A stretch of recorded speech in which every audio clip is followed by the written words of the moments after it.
kembalilah kepada persoalan kama kutiba 'alal ladzina min qablikum, menunjukkan bahawa ibadah puasa sebenarnya benar. Puasa ibadah, puasa yang tidak saja menjaga perkara yang membatalkan puasa, tapi puasa yang legitanya berusaha keras untuk menjaga perkara yang membatalkan pahala puasa. Kita perhatikan dalam hadis Rasulullah hampir tidak membedakan cara beliau menyampaikan antara sesuatu yang membatalkan puasa dengan yang membatalkan pahala puasa. Sama, betul puasa gitu. Kemudian dipilah dan dipilih oleh para ulama bahwa yang dimaksud dengan batal puasa apa masalahnya? Batal puasanya.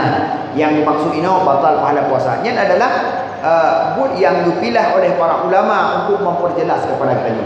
Nabi sendiri hana sering juga ini membatalkan pahala puasa, ini membatalkan puasa, hana sering menang. Tapi batal puasa dulu.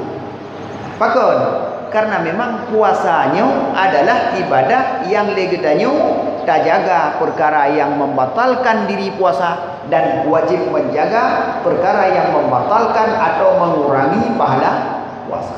Nyukuh yang berat. Kejut, karena puasa sesungguhnya menyerta perhatikan dari tuntutan puasa, fardunya, sunatnya dan segala macam.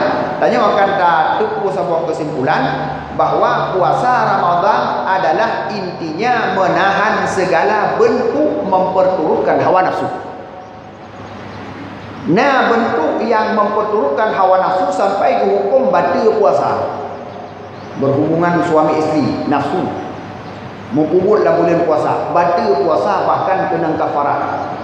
Pajuhu, batal puasa. Nah, pakar pajuhu juga bahagian dari memperturutkan nafsu.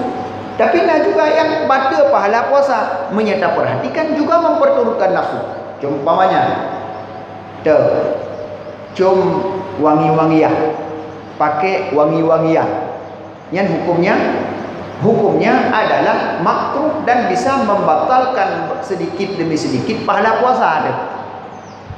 Nah, maka oleh karenanya ubena pun yang tahu makruh dalam puasa atau haram dalam puasa nyu adalah mandum-mandum perkara yang asawajib memperturutkan hawa nafsu, yang mandum mengurangi atau membatalkan pahala puasa secara